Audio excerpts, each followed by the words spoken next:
Hello friends, नमस्ते। आपका स्वागत है हमारे यूट्यूब चैनल पे। तो फ्रेंड्स, हम आज क्लास 8 की जो साइंस है, जिसका चैप्टर नंबर फर्स्ट है, जिसका अध्ययन करने जा रहे हैं, जिसका नाम है कृषि प्रबंधन, एग्रीकल्चर मैनेजमेंट, और जिसका पार्ट फर्स्ट हमने अपलोड कर दिया है। आज हम पार्ट सेकंड के बारे में अध्ययन करेंगे, और वो है पार्ट सेकंड के अंदर कृषि पद्धतियाँ, खेती के चरण, तो जिसका हम विस्तार रूप से अध्ययन करने जा रहे हैं। और फर्स्ट के अंदर फसल किसे कहते हैं, और फसल कितने प्रकार की होती है, फसल को ऋतुओं के आधार पर कितने भागों में बांटा गया है, और ऋतु के आधार पर कौन कौन सी फसल होती है, इन सभी का अध्ययन कर लिया है। आज हम केवल फसल की जो खेती के चरण हैं, कृषि पद्धतियाँ हैं, उन्हीं के बारे में अध्ययन करने वाले हैं और उन्हीं का विस्तार रूप से अध्ययन करेंगे। तो सबसे पहले हम कृषि पद्धतियाँ, खेती के चरण। किसी फसल का उत्पादन प्राप्त करने के लिए किसान को कई प्रकार के क्रियाकलाप फसल के बोने से लेकर काटने तक करने होते हैं। जैसे कोई भी किसान होता है और वो फसल का उत्पादन करना चाहता है, तो उत्पादन करने के लिए फसल को बोने से लेकर काटने तक बहुत सारे क्रियाकलाप किसान करता है खेत के अंदर। किसान द्वारा फसल के उत्पादन के लिए किए जाने वाले क्रियाकलाप ही कृषि पद्धतियाँ कहलाती है। किसान जो फसल उत्पादन के लिए जो क्रियाकलाप करता है, उनको ही बोलते हैं कृषि पद्धतियाँ। अब वापिस आपका प्रश्न बन गया कि कृषि पद्धतियाँ किसे कहते हैं। बिल्कुल आसान प्रश्न है कि किसान द्वारा फसल उत्पादन के लिए किए जाने वाले क्रियाकलाप ही कृषि पद्धतियाँ कहलाती हैं। अब कृषि पद्धतियाँ कौन कौन से हैं, या ये क्रियाकलाप कौन कौन से हैं, और इन क्रियाकलापों को कितने चरणों में बांटा गया। तो ये क्रियाकलाप को 7 चरणों के अंदर इनको बांटा गया है। और इसके अंदर पहला चरण है मिट्टी को तैयार करना। मिट्टी को तैयार करना। दूसरा है मिट्टी जैसी तैयार हो जाती हैं तो बुआई करेगा, फिर उसके अंदर खाद डालेगा या उर्वरक देना। चौथा है सिंचाई करना।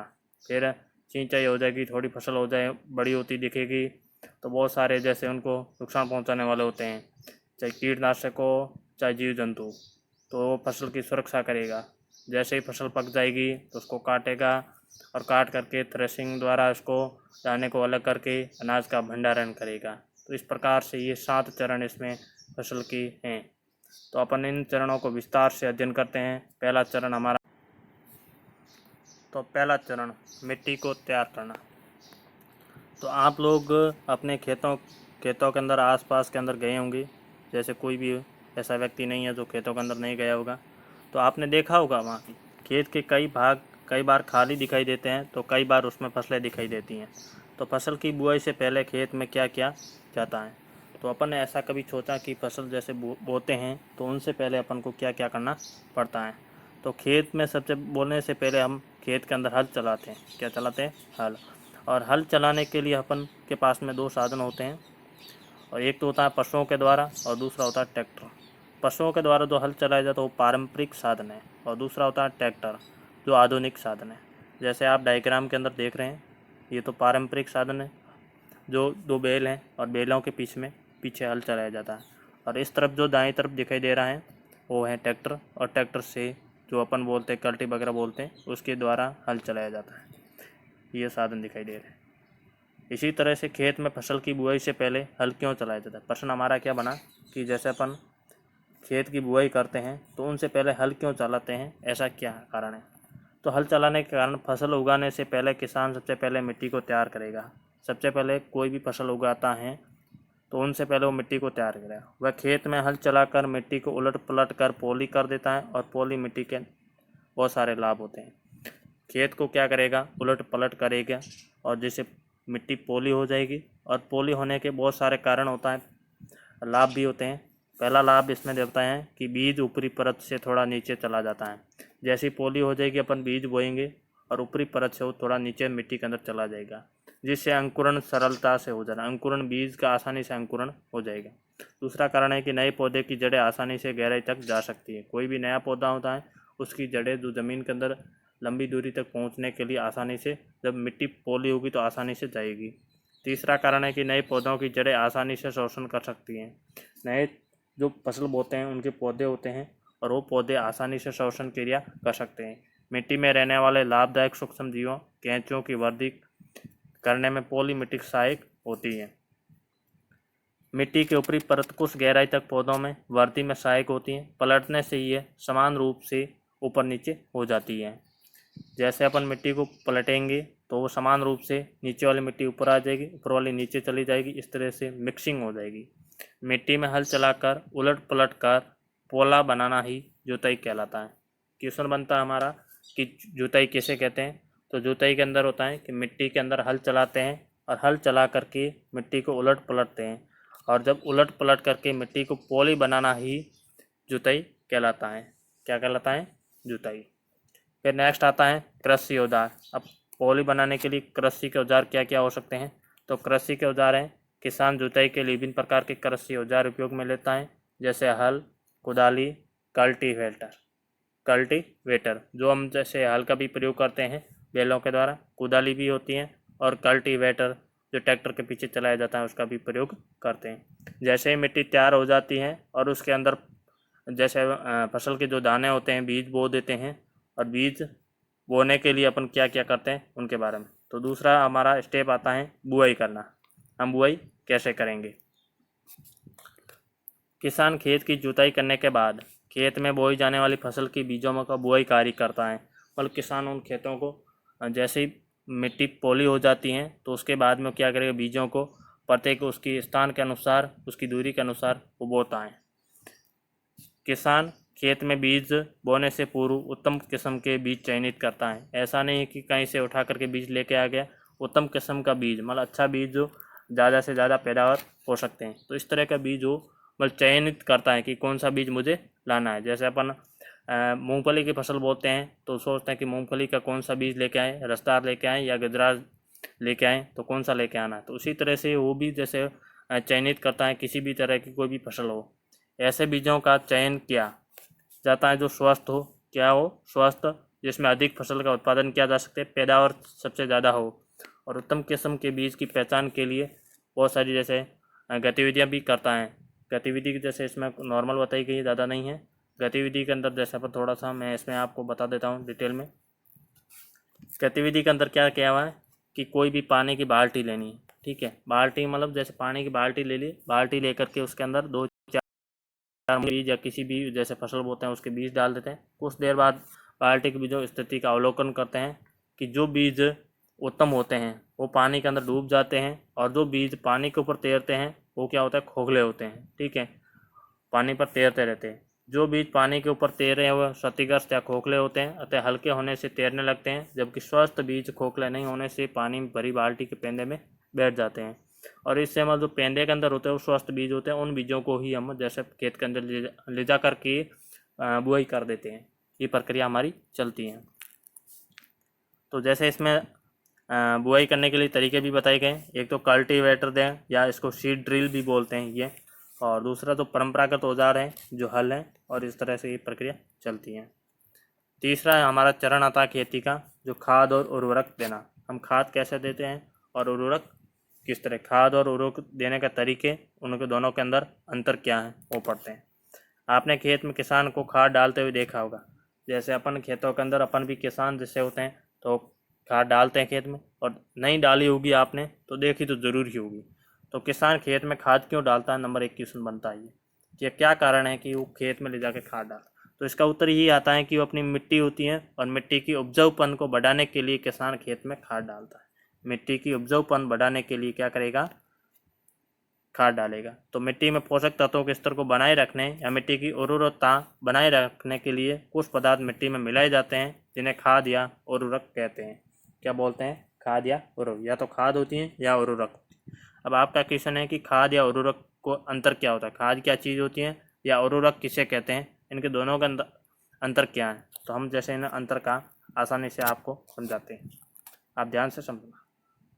हमने यहाँ मिट्टी की उर्वरक क्षमता बढ़ाने वाले 2 प्रकार के पदार्थों का नाम पढ़े। या तो खाद डालेंगे उपजाऊपन बढ़ाने के लिए, मतलब उसकी क्षमता को बढ़ाने के लिए खाद डालेंगे या उर्वरक। इन्हें आपने भी खेतों में डालते हुए देखा। दोनों ही मिट्टी के उर्वरक क्षमता बढ़ाते हैं, फिर भी इनके नाम अलग अलग क्यों है, क्या कारण है। तो खाद प्राकृतिक या जैविक होता है। खाद कैसा होता है, प्राकृतिक या जैविक। परंतु उर्वरक कृत्रिम होते हैं, कृत्रिम ही मानव के द्वारा निर्मित होते हैं उर्वरक। प्राकृतिक खाद खेतों में बनाई जाती हैं, जैसे गोबर की खाद, कंपोस्ट खाद कह सकते हैं, दूसरी वर्मी कंपोस्ट खाद, जबकि उर्वरक फैक्ट्रिया में तैयार किया जाता है। उर्वरक होता है जैसे यूरिया डीएपी होते हैं, वो फैक्ट्रिया के अंदर तैयार होती है। जैसे उदाहरण के लिए urea, ammonium sulphate, super phosphate और पोटाश, ये सारी आती हैं जो फैक्ट्रिया के अंदर तैयार होती हैं। और खाद होती है वो प्राकृतिक होती हैं और वो खेतों के अंदर ही तैयार कर दी जाती है। गोबर की खाद या वर्मी कंपोस्ट खाद होती है। खाद होती है जो उर्वरक से बेहतर होती हैं, मतलब तो उर्वरक थोड़ा धीमा होता है और खाद उससे तेज होती है। प्राकृतिक खाद में ह्यूमस की मात्रा अधिक होती है तथा यह मृदा की उर्वरा क्षमता को बढ़ाता है, जबकि उर्वरक में ह्यूमस की मात्रा का अभाव होता है, बिल्कुल कम होती हैं। और ये जैविक खाद के उपयोग से ज़्यादा करना चाहिए। और जैसे जैसे अपन बात आती है कि जैविक खाद होती हैं, जो प्राकृतिक खाद होती है, उनका प्रयोग ज़्यादा से ज़्यादा होना चाहिए। अब आप क्वेश्चन करोगे कि क्यों करना होगा, क्या इसके लाभ हो सकते हैं, तो इसके लाभों को बताते हैं। बेनिफिट क्या है, तो पहला बेनिफिट है ये खाद मिट्टी के पुनर्गठन करने में अधिक सक्षम होते हैं। इस खाद में लाभदायक जीवाणु की वृद्धि तेज़ी से होती है। बहुत सारे जैसे जीवाणु होते हैं जो मिट्टी के अंदर पाए जाते हैं, और जैसे ही जैविक खाद डालेंगे तो इन जीवाणु की वृद्धि होगी, जो हमारे पौधे के लिए लाभदायक होते हैं। इससे मिट्टी पोली बनी रहती है, जिससे जड़ों में श्वसन क्रिया सरलता से होती हैं। जैविक खाद से मिट्टी की जल धारण करने की क्षमता भी बढ़ जाती है। जो जैविक मिट्टी होती है, जैविक खाद होती हैं, ठीक है, जिससे क्या होता है, जो मिट्टी की जल धारण करने की क्षमता होती है वो भी बढ़ जाती है। तो ये सारे कारण हैं इसके। तो इस तरह से तीसरा चरण हमारा कंप्लीट हुआ, खाद या उर्वरक। चौथा चरण आता है, खाद वगैरह डाल दी, अब अपन को सिंचाई करना पड़ेगा, पानी तो देना ही पड़ेगा। पानी नहीं देंगे तो फसल सूख करके मर जाएगी, ठीक है, ख़त्म हो जाएगी। तो उसको बचाने के लिए हम क्या करेंगे, चौथा चरण है फसल की सिंचाई करना। तो हम सिंचाई क्यों करते हैं, इसका क्या कारण है। तो खेत में फसल उगने या खाद मिलाने के पश्चात हम को सिंचाई करनी होती है। और सिंचाई करने के लिए किसान फसल को पानी पिलाता है। क्या करेगा, सिंचाई के अंदर फसल को पानी पिलाता है। जिस प्रकार हम भोजन के साथ जल की आवश्यकता होती है, उसी प्रकार फसल को भी वृद्धि और फलित होने के लिए जल की आवश्यकता होती है। जैसे ही अपन खाना खाते हैं उसी तरह तो अपन को भी पानी की आवश्यकता होती है खाने के साथ में। उसी तरह से भी फसल होती हैं और फसल की वृद्धि विकास के लिए भी उनको पानी की आवश्यकता होती है। कई प्रकार के कृत्रिम साधनों द्वारा समय समय पर फसल को जल की आवश्यकताओं की पूर्ति करना सिंचाई कहलाता है। फसल को पानी की आवश्यकता होती है और उस आवश्यकताओं को कृत्रिम साधनों के द्वारा समय समय पर फसल को जल की आवश्यकता की पूर्ति करना ही सिंचाई कहलाता है। अब सिंचाई के क्या क्या लाभ है, हम सिंचाई क्यों करते हैं, इससे क्या लाभ होते हैं। तो इसके बहुत सारे लाभ हैं। पहला लाभ है बीज का अंकुरण। दूसरा है वाष्पोत्सर्जन क्रिया हेतु पत्तियों को जल की आपूर्ति। जैसे अपन खाना बनाते हैं उसी तरह से पौधे भी अपना भोजन बनाते हैं, तो वाष्पोत्सर्जन क्रिया होती हैं और इन क्रिया के लिए उनको पानी की आवश्यकता पड़ती है।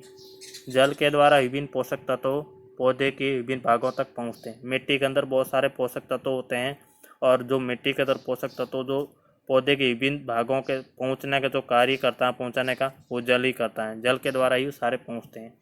पौधे की वृद्धि एवं विकास की महत्वपूर्ण भूमिका जल की होती है। महत्वपूर्ण भूमिका जो पौधे के विकास के लिए होती हैं वो हमेशा जल ही आगे आता है। जल की महत्वपूर्ण क्रियाएं।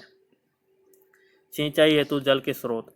अब जैसे सिंचाई करते हैं तो उनके लिए कौन कौन से जल के स्रोत हैं, तो किसान नदी, तालाब, कुआं, हैंडपम्प, नहरें, बांध आदि जल स्रोतों का उपयोग से सिंचाई के लिए करता है। बहुत सारे साधन होते हैं किसान के लिए पास में। नदी भी होती हैं, तालाब होता है, कुआं होता है, हैंडपम्प होते हैं, नहरें और बांध के द्वारा उसका उपयोग करके वो सिंचाई करता है। तो इसके लिए सिंचाई के साधन थोड़े से अलग विस्तार रूप से पढ़ लेते हैं।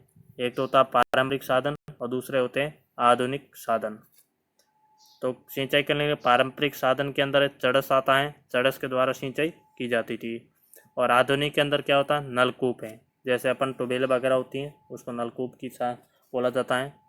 और चड़स के अंदर क्या पानी की जैसे इस तरह से रस्सी के द्वारा बांध कर उसको पानी को बाहर निकाला जाता है। उसमें बेलों को जैसे बेल वगैरह ऊँट का प्रयोग किया जाता था। और दूसरा जैसे ढेकली के द्वारा, जैसे आपको डायग्राम दिखाई दे रहा है, ये ढेकली, ठीक है। इसके अंदर क्या होता है, एक लकड़ी होती है, लकड़ी जैसे यहाँ दिख रहा है, डंडा लकड़ी खड़ी कर दी, इसके एक लंबी सी रोड की टाइप रख देते हैं, एक तरफ बाल्टी बांध देते हैं और एक तरफ कोई व्यक्ति खड़ा रहता है उसको पकड़ता है, ठीक है। जैसे हैंडपम्प को हिलाता है उसी तरह से वो उसको ऊपर नीचे करता रहता है। और दूसरा जैसे आधुनिक के अंदर देखें तो ये विद्युत पंप आता है। इसी तरह से जैसे रहट जो कुओं के द्वारा पानी, जैसे कुएं से जो बेलों के द्वारा पानी को बाहर निकाला जाता है, रहट क्रिया होती है। या जैसे मोट, ये भी होता है, इसमें जैसे छड़ी लगा करके और गिरनी की सहायता से इसको पानी को बाहर निकाला जाता है। और इस तरफ जैसे आधुनिक के अंदर देखें तो डीजल पंप आ गया, विद्युत पंप आ गया, ठीक है, और ट्यूबवेल वगैरह भी होती हैं। तो ये सारे बहुत सारे ये साधन थे। सिंचाई के विभिन्न साधन हमने देख लिए। तो इनकी सिंचाई कैसे होती है, तो इनकी जैसे विस्तार रूप से जैसे अपन पानी को बाहर निकाल दिया और बाहर निकालने के बाद में आधुनिक रूप से सिंचाई करने के लिए जैसे विस्तार रूप से करते हैं। और उन बहुत सारी दो विधियां अलग अलग होती हैं आधुनिक के अंदर। एक होती है छिड़काव विधि और दूसरी होती है ड्रिप तंत्र विधि। छिड़काव विधि के अंदर क्या होता है, पानी को छिड़क करके, और ड्रिप तंत्र के अंदर होता है कि बूंद बूंद करके पानी को बरसाया जाता है। जैसे यहाँ आपको डायग्राम दिखाई दे रहा है कि इसके अंदर छिड़क कर जैसे फव्वारे दिखाई दे रहे हैं, और इन फव्वारों के अंदर जैसे उनको पानी का छिड़काव किया जा रहा है, ठीक है। दूसरी तरफ जैसे समतल भूमि होती है, समतल भूमि के अंदर जैसे पौधा लगाया होता है और उसके अंदर पाइपलाइन बिछी हुई है, और उसके अंदर एक पौधे के पास में छोटी सी जैसे उसकी कोक होती है, और उससे बूंद बूंद पानी गिरता रहता है, इसकी सहायता से वो सिंचाई की जाती है। तो ये था चौथा चरण कंप्लीट हो गया। पांचवा चरण आता है फसल की सुरक्षा।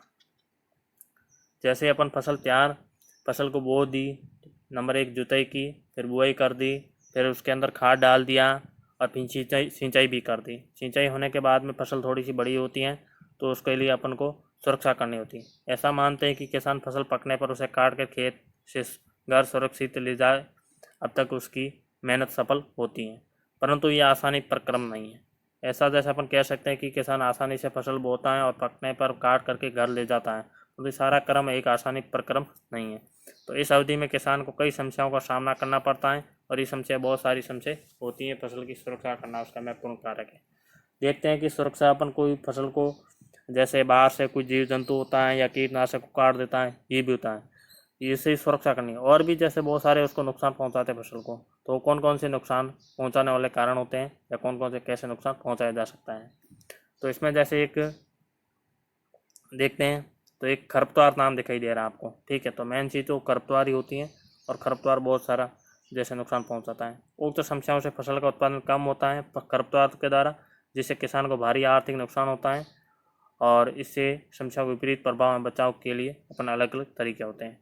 तो इसमें देखते हैं कि सारणी दिखाई दे रही है, और इस सारणी के अंदर ऊपर लिखा हुआ है, क्या लिखा हुआ है, कृषि समस्याएं, कुप्रभाव या बचाव के तरीके हैं। कृषि की कौन कौन सी समस्या आती हैं, जिनसे क्या कुप्रभाव पड़ता है, और उनके बचाव के लिए क्या क्या तरीके हैं। नंबर 1 है खरपतवार। खरपतवार एक ऐसी फसल होती है कि फसल के साथ उगने वाले अनावश्यक पौधे होते हैं, मतलब उनकी कोई ज़रूरत नहीं होती है, अनावश्यक बिना फालतू उग जाते हैं। और जो फसल के अंदर पोषक तत्व होते हैं मिट्टी के अंदर, उन तत्वों को पौधे तक पहुंचने नहीं देते हैं, और वो ग्रहण कर लेते हैं। समस्या से फसल पर होने कुप्रभाव, इनसे क्या प्रभाव पड़ता है कि फसल को पर्याप्त पोषक तत्व नहीं मिलते हैं, फसल को पर्याप्त प्रकाश भी नहीं मिलता है, क्योंकि इतनी झाड़ियाँ बन जाती हैं कि पौधा छोटा रह जाता है, और उसके ऊपर पूरे सारे मतलब उसकी छाया बन जाती है, जिससे प्रकाश भी नहीं मिलता है और नहीं पोषक तत्व मिलते हैं। इससे बचाव के लिए क्या होता है कि समय समय पर इसकी निराई गुड़ाई करनी होती है, फसल की निराई गुड़ाई करते रहना, और खरपतवारनाशी का उपयोग करना। खरपतवारनाशी जैसे दवाइयाँ भी आती है, जैसे आज के समय में गोइला है, ठीक है, जो एक गोइला समय होता है, या एक जैसे अपन बोलते हैं कि फूलों वाला घास, ठीक है, इस तरह की जो घास होती हैं उनको रोकने के लिए खरपतवारनाशी जो बाज़ार के अंदर दवाइयाँ मिलती हैं, उन दवाई के प्रयोग करके उसको कम किया जा सकता है। दूसरा है प्राकृतिक प्रकोप। प्राकृतिक प्रकोप जो प्रकृति के द्वारा आता है, जिसके अंदर बाढ़ होता है, सूखा या सर्दी या आग, तो ये प्रकोप होते हैं। तो इनसे क्या समस्या होती है कि बाढ़ आएगी तो पानी भर जाएगा, ठीक है, खाद की कमी हो जाएगी, मिट्टी बह सकती है फसल की, या बरसात नहीं हुई तो फसल सूख सकती हैं, या आग लगी तो पूरे आग से फसल जल करके नष्ट भी हो जाती है। इनके लिए अपन को क्या करना होगा, जल की निकासी बनानी होनी। जैसे बाढ़ आएगी तो उनको पानी निकलने का रास्ता होना चाहिए। सूखा पड़ता है तो हमारे पास सिंचाई के लिए साधन होने चाहिए। आग लग जाती है तो आग से बचने के लिए कुछ न कुछ उपाय हमको करने चाहिए। फिर तीसरे नंबर पे आएगा कीट या फफूंद, जीवाणु व वायरस। तो कीट या फफूंद या जीवाणु कीटनाशक होता है, तो इन कीटनाशकों को क्या नुकसान पहुंचाते हैं कि पत्तियों को काट देते हैं, तना आकर सूख जाते हैं, फल एवं खराब हो जाते हैं और उत्पादन में कमी होती है। और इससे पत्ती, तना, फल खराब होते हैं, महत्वपूर्ण भागी होते हैं। इनसे बचने के लिए कीट व जीवाणु फफूंदनाशकों का छिड़काव करना चाहिए। बहुत सारी जैसे बाजार के अंदर जो दवाइयाँ मिलती हैं उन दवाइयों का प्रयोग करके छिड़काव करना चाहिए। चौथे नंबर पे ये जानवर आते हैं। जैसे अपन ध्यान नहीं रखते हैं, सभी चीज़ों को ध्यान रख लिया, फिर भी जैसे जानवर सुअर है या नीलगाय महत्वपूर्ण, जैसे अपन किसानों को नुकसान पहुंचाने वाले ये दो ही जानवर हैं, सुअर और दूसरा है नीलगाय। ये क्या करते हैं, फसल को नुकसान पहुंचाते हैं, जैसे फसल बर्बाद हो जाती है। और इनसे बचने के लिए अपन को बाड़ लगानी होती और यह सुरक्षा करनी होगी। आज के समय में जैसे इनसे बचने के लिए जो लाइट से संबंधित छोटी छोटी जैसे बैटरी आती हैं और जिसे झटका मशीन भी बोलते हैं, और उनसे नॉर्मल झटका दिया जाता है ताकि वो पास में नहीं आए या खेत के अंदर नहीं घुसे। इस तरह की प्रक्रिया चलाते हैं। फिर नेक्स्ट छठा चरण आता है फसल को काटना। जैसे ही फसल तैयार हो जाती है तो उसको फसल को काटना पड़ेगा। फसल के पक जाने पर किसान फसल को काटता है, जैसे फसल की कटाई कहते हैं। फसल पक जाती हैं तो किसान काटेगा, जिसे बोलेंगे फसल की कटाई।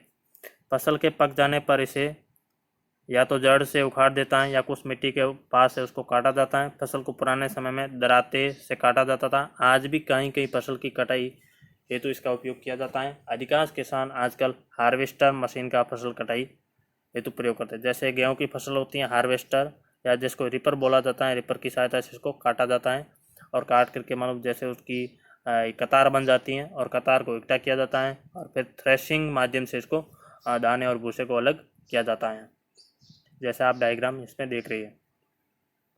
नेक्स्ट प्रक्रिया आती है हमारी थ्रेशिंग। नेक्स्ट प्रक्रिया है थ्रेशिंग।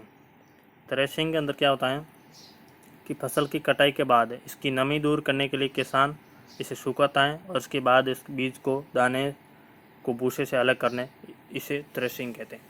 तो इसमें मुख्य रूप से ये कि फसल की कटाई के बाद में जो नमी होती है, जैसे थोड़ा उसको फसल बोलते हैं कि थोड़ी नमी हवा रहती है, ठीक है, गीलेपन की, उस हवा को सुखाता है, ठीक है। सूखने के बाद बिल्कुल फसल मल सूख जाती है। सूखने के बाद में उसको दानों और भूसों को क्या करता है, अलग करता है, जिसे बोलते हैं थ्रेशिंग। छोटे खेत वाले किसान अनाज के दानों को हवा में पटक कर अलग करते हैं। अनाज के दाने के भारी होने से पास में ही नीचे गिर जाते हैं और भूसा, चारा जो उड़कर दूर इकट्ठा हो जाता है।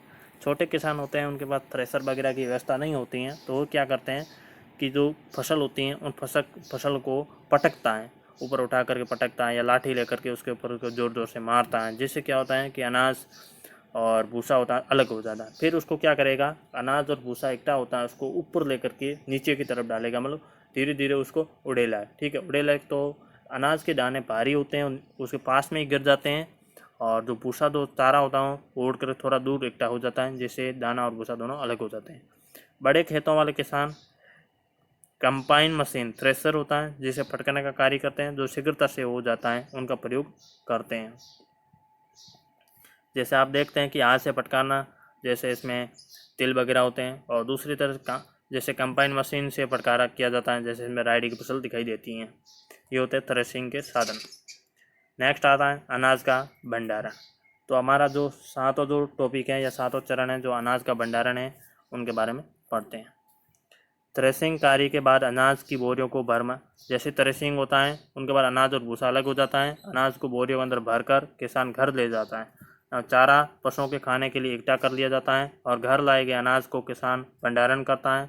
आवश्यकता अनुसार घर रखकर जो जितनी आवश्यकता होती है घर में रख देता है। बाकी वाली जो फसल होती है, बाकी जो बचा हुआ उसको मंडी के अंदर बेच देता है।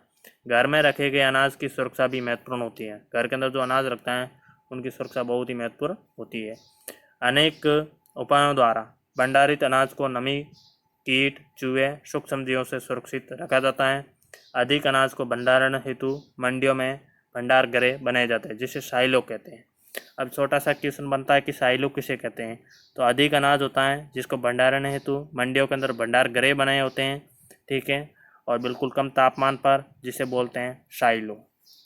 साइलो किसे बोलेंगे, जो मंडियों के अंदर जो भंडार गृह बनाए हैं उनको बोलते हैं साइलो। तो इस तरह से हमारे 7 चरण कंप्लीट हुए, ठीक है। और हम अगले पार्ट 3 के अंदर जो यूनिट फर्स्ट का पार्ट 3 आएगा उसके अंदर पढ़ेंगे राजस्थान के विभिन्न जिलों में उगाई जाने वाली प्रमुख फसलें कौन कौन सी हैं, उनके बारे में अध्ययन करेंगे। Thank you my video watching.